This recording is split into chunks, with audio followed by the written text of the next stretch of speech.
Hello everyone, my name is Anna, and today I have a truly wonderful guest, Olga Kuvshinova. She started her way with a specialization at the university in an environmental science, but now she's a head of people at Saucal and a career coach. And I should say that her timeline was full of different decisions and movements in even countries. And I would say also that her life truly depicts a quotation said by Christina Klein, an American author, that the twists and turns of your life can be so unexpected that it's a good thing to learn. And here we go.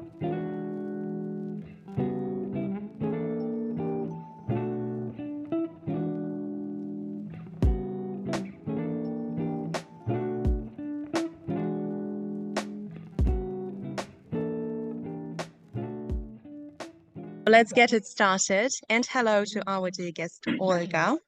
I would like today to reveal your career story. And first, I would like to focus on your educational stage. As I know, it is not connected with the position which you have currently.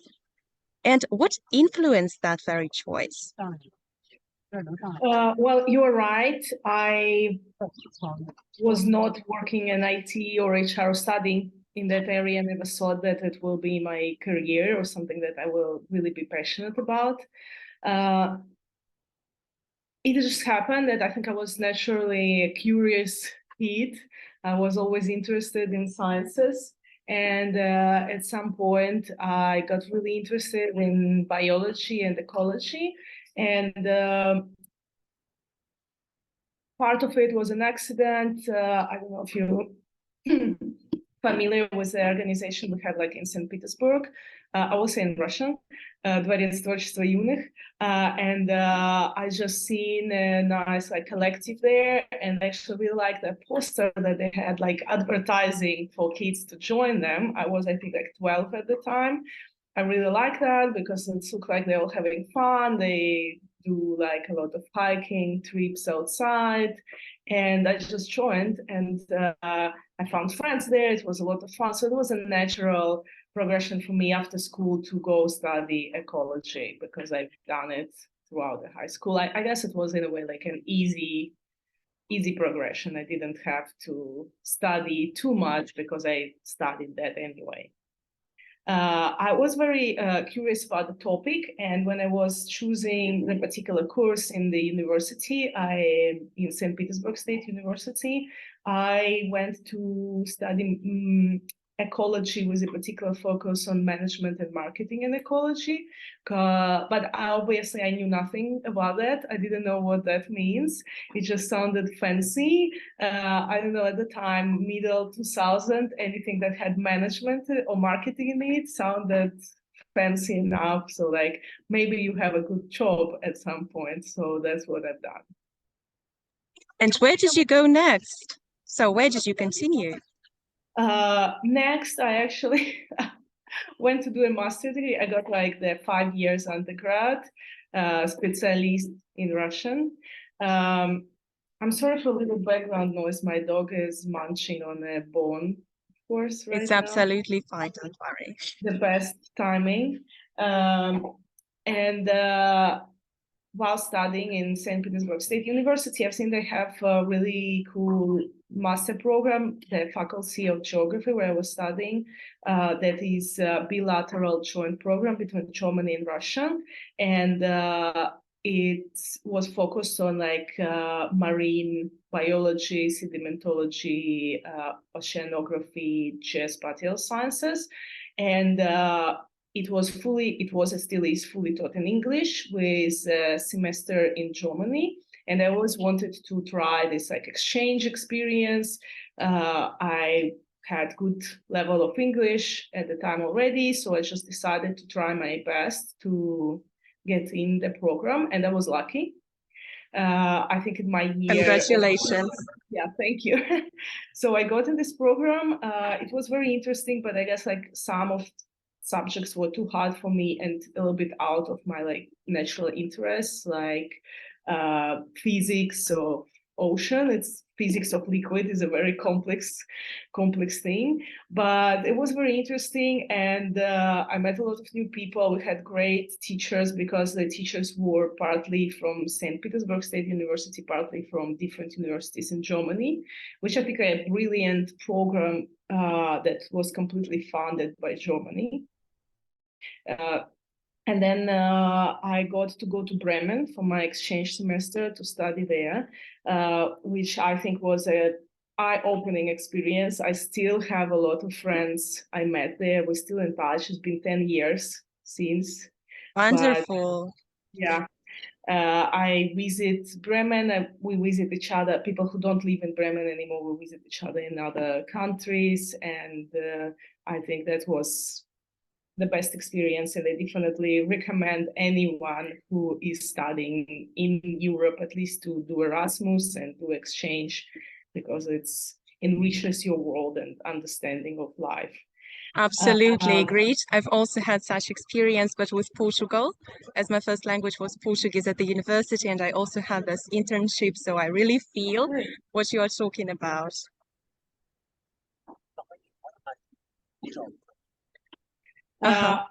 And I think after that, my master thesis was about like Antarctic benthic communities, which is very far. I never got to go to the expedition, to the cruise there, unfortunately.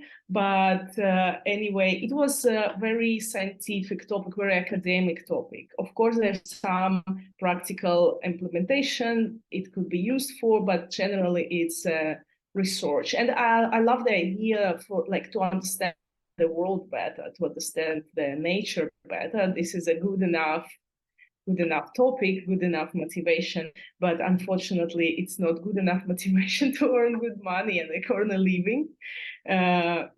So I was thinking that maybe I should go and do a PhD, and I tried to look for a PhD, but I was not as that successful. And like there are certain positions for master program, but there are much less position for PhD programs, especially funded PhD programs, because I was not able to fund myself.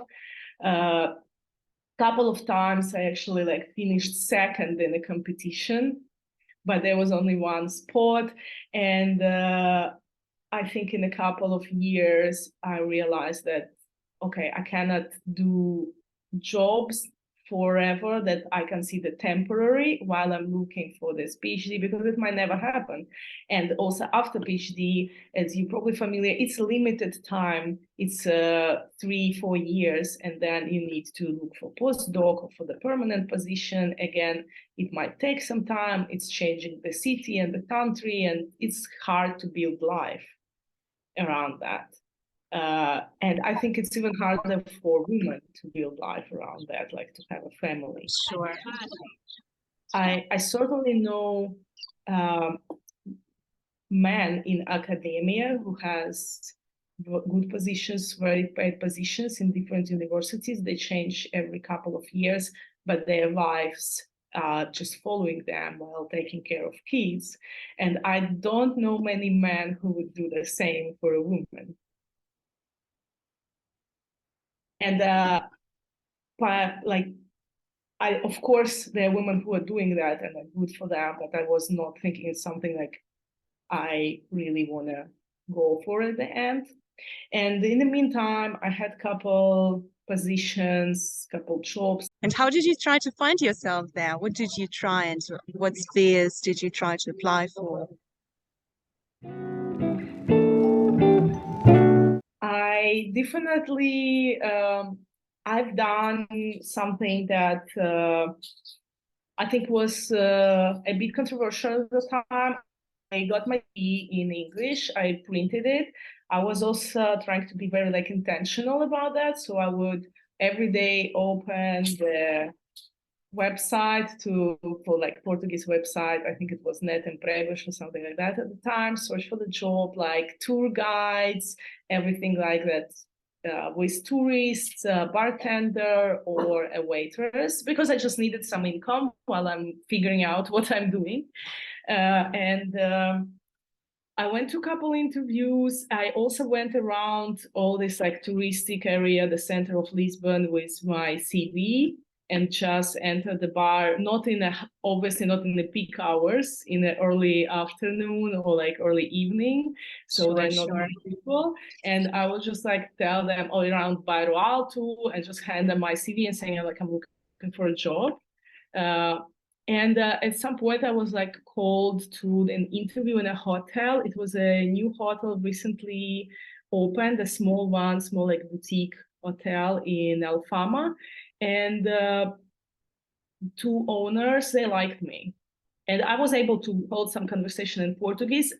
I think at least 30% of what they said, I was just smiling and nodding. I might not have been fully The best strategy. Yes, but we understood each other, and they needed someone who would be working in a lobby bar for most part, and they needed someone who would be talkative in English, who can talk with the customers, you know, because commonly people who come to a lobby bar and specifically stay at the bar, they are traveling alone and they want someone to talk with. So they want some advice, just like some conversation. And I don't think they were bothered that my Portuguese is not that well, because 90% of customers were not Portuguese people at the hotel. I think maybe there were a couple of Brazilian people, but like all the rest were not Portuguese. So that worked fine. And I actually quite enjoyed the job. And of course, I was so proud of myself. I just come to this like new country and I get a job. And I had a lot of fun. I met a lot of people. I always give them some recommendation about Lisbon.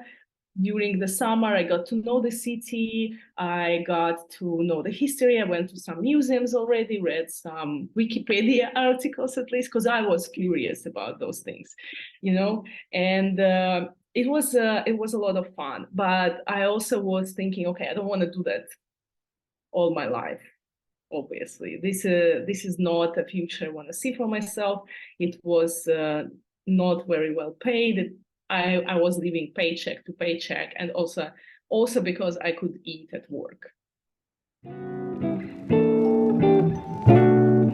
So while I was working there, I started thinking about transitioning to IT, learning something. At first I started doing the online course in like web development, the CSS, HTML, JavaScript, all the free sources. There are plenty like of free platforms where you can learn basic things, and not even basic. If you really want to learn, you can find all the sources for free. That's true. You just need to be motivated, I guess. Motivation and time, and I guess I had both. I had laptop with me, so I had an opportunity, and then I got recommended to actually learn WordPress by a friend of mine, and I got an online course. It was a paid course actually, which was, I think, one of the best course designs ever for someone who wants to start and kickstart their career in tech, maybe in a simpler way, because I guess it's easy to enter the WordPress, and like there are a lot of WordPress developers, but most of them do very basic things. Like to get really good at it, of course, it's a lot of work and a lot of knowledge is required, right? But it's just happened that the course had several topics. First on WordPress, how do you work with it, install all the best practices, like actually really best practices, how the top engineers would work, which I really appreciate, because there are a lot of bad advice. And I can see now, 8 years later, that they were best practices. And I think that served well for me as well. And then they had a whole module there on how to market your services, how to find customers as a freelancer, and how to look for a job. And I think that section on how to look for a job, that will actually help me land a job at the end. And how long did it last in total? I think the course was about 4 months. I've done it in 4 months. I've done it in 4 months, and I started trying to do some, like a website for a friend of a friend, just to like implement my skills. I also found more of a freelancer job, which I also realized I don't want to do anymore. And I realized I don't want to work for it. It was a very small agency, and I really wanted to. I realized I really want to work for the company. I don't want to be a freelancer. I want to work for the company that is recognized, that is doing things that people are using, that it's websites or online stores that someone gonna use, right?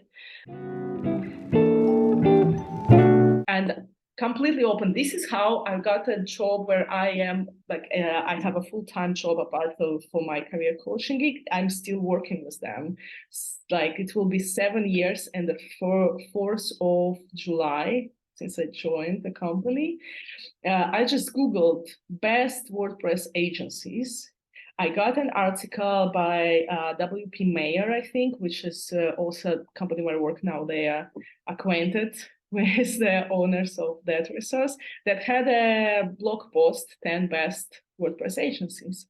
So what I've done is I checked all their sites, I checked what they do, I wrote email for each, like personalized email. So it was not a copy paste. I wrote email for each specific company.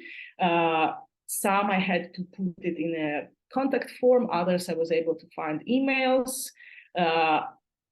I also put it all in a spreadsheet, and I've sent them all emails.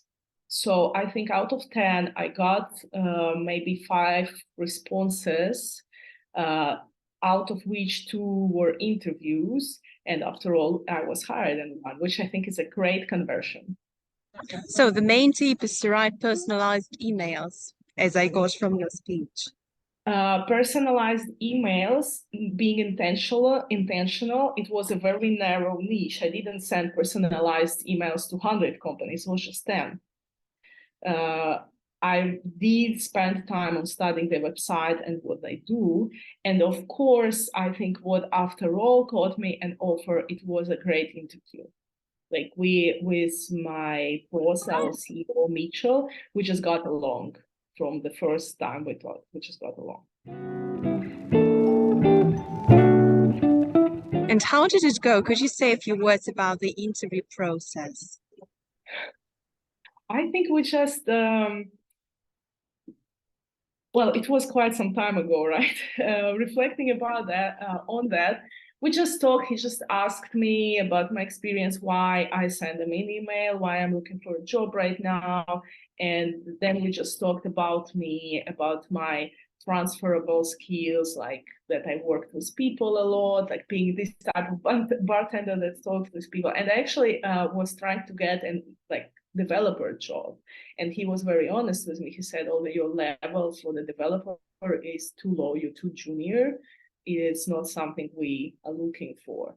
But maybe we can have you on some other position. You seem like you're being good with people and you have a lot of other skills."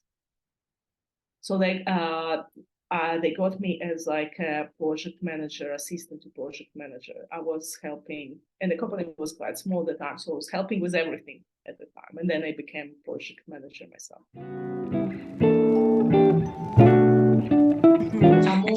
I also want to ask you a question about your career coaching. How did this idea come up to your mind? Because, you know, working with people, I guess that this idea was shaped a bit prior. And when was it? What? Now the cat is catching the fly, and I got a little bit scared. I see. What a picturesque image. A whole zoo around here. So at the company where I work, it's named Saucal. As I said, I was starting as an assistant to project manager, then as project manager myself.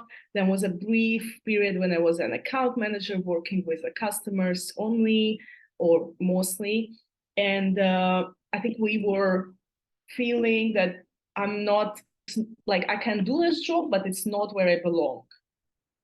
right? And actually then as the company, we worked with a coach. We had like the executive and like team coach that came and done a lot of testing. We actually done the Birkman method with him. And I think this is through that coaching, the idea came up that also the company grew in the past years. We actually need someone who would be doing like human resources in the company. I was already helping with the hiring and recruiting. I was already interviewing candidates at the time. So it was a kind of natural, smooth transition for me to HR. And also I understand how the company works after being in the project management and doing a lot of other chores. And I even done sales at some point, or at least some part of sales at some point. So it was natural transition. And I think when that happened, about two years ago, I think, I realized that I feel like I belong here. I don't know why I never thought in my life that that's what I will be doing, but it's a great feeling when you realize that you do what you're supposed to do. And it doesn't mean that it's like super easy. Some things are challenging. I still have to learn a lot because I don't have any formal education. But I think I got to learn a lot just by work, by experience. And I think a lot of things apparently come to me naturally. Like, I think as your colleague said, I am intuitive HR, intuitive coach. Like I have a lot of these things that I see through my experience, not rationalized often. And then working with recruiting and things like that, I started to have my friends ask me, Olga, can you please help me with this CV? Olga, can you check it? Can you check my LinkedIn? Can you do that? Or Olga, I know you speak, like you work in English. Can you help me prepare for this interview? Or can you check my cover letter? I frankly do that a lot for my friends, Russian-speaking friends, but also sometimes I check things for my English-speaking friends in terms of like content, obviously not the grammar. And I think that's how I kind of decided, okay, I have to do a business out of that. I'm good at it. And what is your image of a good career coach? I think I am very, and I want to be that person, the good career coach. I think it's a very like a customer-centric approach, very compassionate approach. I convinced that the person who comes to the consultation with a career coach, they know themselves better than I will ever know them, even if we work for a couple of months or even if we work at a couple of years, because one of the services that I provide is to help person and guide them through their career growth in the certain position, keep them accountable, help them achieve their goals. So not necessarily only finding a job, but helping them excel at the job that they do. But still, they know themselves better. So my job is to ask right questions at the right time, I guess, make them reflect and think, help them reflect on themselves, and help them to grow their confidence. I think in a lot of ways, I guess also like as a good therapist as well, they don't tell you what to do. That you have to decide what to do yourself. All decisions are yours. They just help you to broaden your ideas, open your mind about things. Yeah, sure. Responsibility is always on a person's shoulders. And what kind of issues do people usually come to you, or questions, ideas? I think that one of the biggest problems, but I would identify two. First is a self-esteem, imposter syndrome, self-esteem troubles, not allowing yourself to apply for the higher range positions because people think they're not good enough, even so they are, right? A lot of these in a way, close-minded situations when people worked in maybe somewhat toxic environments, or they just grew up like that when they always saw they're not good enough. They don't allow themselves to strive for a better, like higher, levels.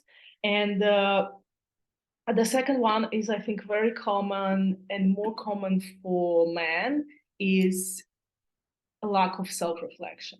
They don't know what company they want to work at. They don't know what culture they want to work at, and they at that stage. And I work mostly for people who already been at least some years in the workforce. I don't work with people who just finished the university. So, and I think most of my customers, they're actually in mid-40s, so they've been at least 10 years in the workforce, sometimes more.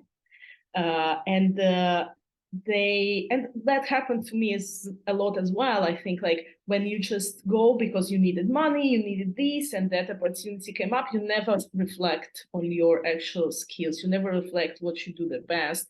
You never reflect where you actually want to work or what you want to do. You were just like going one step after another, and then you come to this realization, okay, what am I doing actually? This job where I am now doesn't give me the opportunities that I want, like my dream of the future.